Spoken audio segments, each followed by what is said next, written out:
एक दिन वीरेश अपनी माँ से मिलने बहुत महीनों बाद अपने गांव जाता है। घर आके अपनी माँ के साथ समय बिताता है। हाँ, ये क्या थकान सा लग रहा है। क्या हुआ बेटा, थक गए? जाओ जाके थोड़ी देर आराम करो। ऐसे कह के वहाँ से चली जाती है।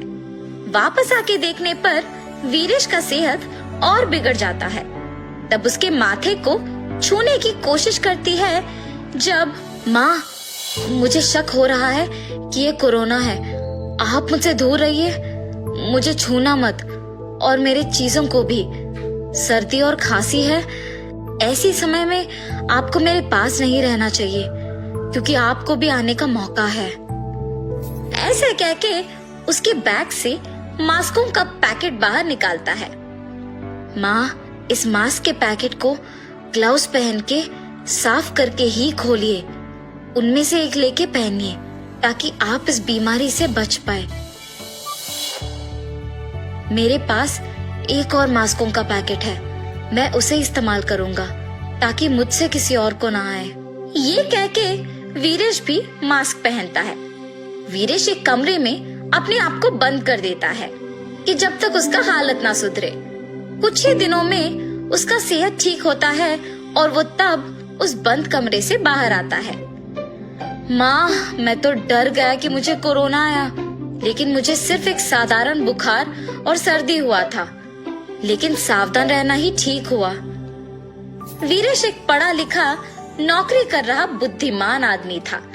सिर्फ शक आने पर अपने आप को बंदी करके सारे नियमों का पालन करके तभी बाहर आया जब उसे यकीन हुआ है कि वो ठीक हो गया और उसे सिर्फ एक साधारण बुखार और सर्दी था। वीरेश के माँ को ये सब समझ में नहीं आया था। बेटा, क्या हुआ तुझे? मैंने सबको बोल दिया कि तुम आ रहे हो। जिस दिन से आए उसी दिन से अपने आप को कमरे में बंद कर दिया तूने, और वापस आज बाहर निकले हो। मास्क कहते हो, छूना मत कहते हो, मगर यहाँ के सारे बच्चे तुम्हारे बारे में पूछ रहे हैं। ऐसे जब वीरेश की माँ उसे डांट रही थी, बच्चे सारे भागते हुए वीरेश के पास आके उससे गले मिलते हैं। क्या भैया, इतने दिन बाद बाहर आए हो? आप शहर से हमारे लिए क्या लाए हो? हाँ हाँ भैया, क्या लाए हो? अरे रुको, सांस तो लेने दो। मैं तुम सभी के लिए मास्क और सैनिटाइजर लाया हूँ।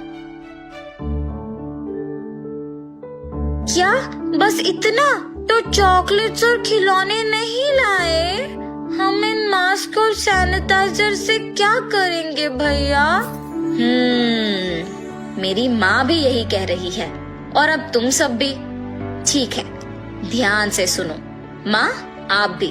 आप तो पाठशाला में अध्यापक हो ना? ऐसे उनके उपयोग का विवरण देता है और वहाँ बैठे सारे बच्चे उसके महत्व को समझते हैं। अब समझ में आया इसका महत्व। माँ, कल आपको आपके पाठशाला में मेरे सामने बैठे इन नटखट बच्चों के सहायता से सभी को ये बात समझाना होगा। मैंने सोचा कि आपको ये सब पहले से ही पता है, इसीलिए मैं आप सबके लिए मास्क और सैनिटाइजर लाया हूँ। लेकिन आपको तो ये भी नहीं पता कि उसे इस्तेमाल क्यों करते हैं। अच्छा हुआ कि कम से कम अब तो जान गए। मेरा बेटा बुद्धिमान है। ऐसे अपने बेटे की तारीफ करके अगले दिन पाठशाला के मैदान में सारे बच्चों को बुला के उन्हें दिखाते हुए सारे नियम समझाती है, और ये भी कि अगर किसी का सेहत ठीक ना हो तो कौन से नियमों का पालन करना होगा। अगर किसी को खांसी है तो अपने कोहनी में खांसे और किसी कपड़े से अपना मुंह को ढक ले, तभी कीटाणुओं को किसी और तक पहुंचने से रोक सकेंगे। अगर खांसी, जुकाम या बुखार जैसे लक्षण है तो किसी के हाथों में हाथ ना देकर उन्हें नमस्कार करें। भीड़ित जगहों को ना जाएं और जब तक सेहत ठीक ना हो अपने आप को एक कमरे में बंद करें। मास्क पहने रखने पर अपने कीटाणुओं को किसी और तक पहुंचने से रोक पाएंगे और उन्हें बचा पाएंगे। हर रोज अपने मुंह को छूना, आंखों को छूना, नाक को छूना, ये सब करना कम कर देना होगा। जितनी बार हो सके उतनी बार अपने हाथों को पानी और साबुन से 30 सेकंड तक धोना होगा।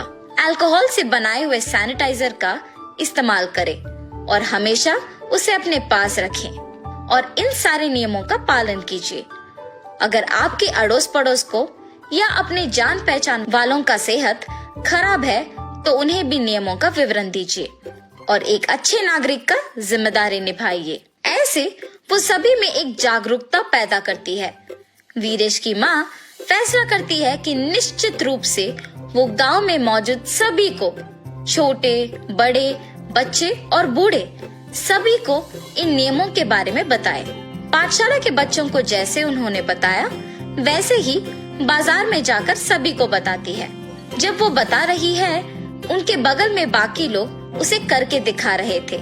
ऐसे मंदिर में, अस्पताल में, गांव में सभी को इसका विज्ञापन करती है। वीरेश और उसकी माँ के प्रयासों को देख उस गांव के मुखिया मास्कों और सैनिटाइजरों को ज्यादा मात्रा में मंगा के उन्हें हर घर को बांटते हैं। ऐसे उस गांव के लोग इस जानलेवा बीमारी को लड़ने के लिए तैयार रहते हैं।